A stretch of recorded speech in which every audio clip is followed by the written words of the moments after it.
When the school committee met on Tuesday, May 19th, a discussion about proposed changes to the 2015-2016 student handbooks for the elementary school, middle, and high school took place.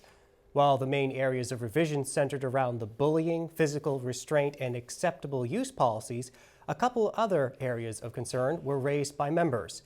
The discussion continued briefly prior to a formal vote at the June 2nd meeting. The reality with the athletic piece in every high school handbook in the Commonwealth is that most of this is guided by state law, and extracurricular activities like jazz band, like the chess club are not, or they're guided by the MIAA. Despite the reasoning given at the May 19th school committee meeting, members feel that more attention needs to be paid to other extracurricular activities in the high school handbook.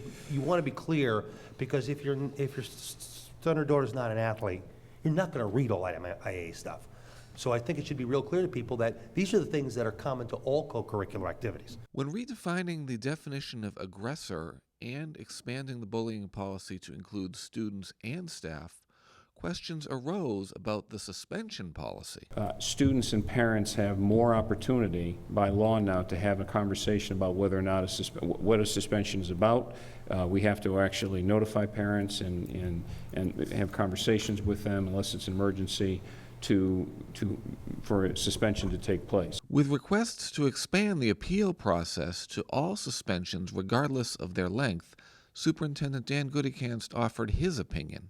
An appeal would prolong that and perhaps create a situation that's unsafe for another child, which creates another problem. When the committee gathered again on June 2nd to vote on the handbooks, changes had been made to the high school handbook's extracurricular activity language, which was appreciated by members. And I really, really appreciate that extracurricular activities comes before athletics, just because it doesn't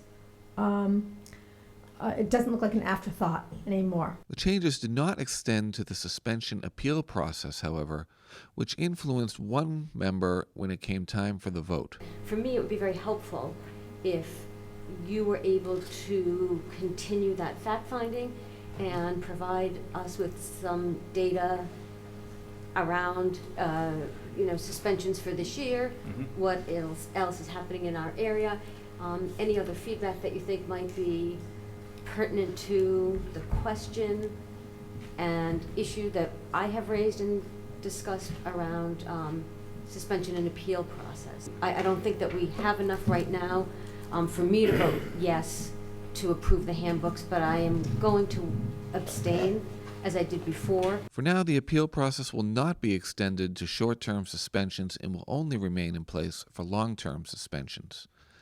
Further data will be gathered as the process is looked at for future handbooks. The 2015-16 student handbooks did pass by a vote of 6 in favor, none against, and 1 abstention. They can be viewed on the school committee's website as part of their packet for the June 2nd meeting. For the Needham Channel News, I'm Josh Eilberg.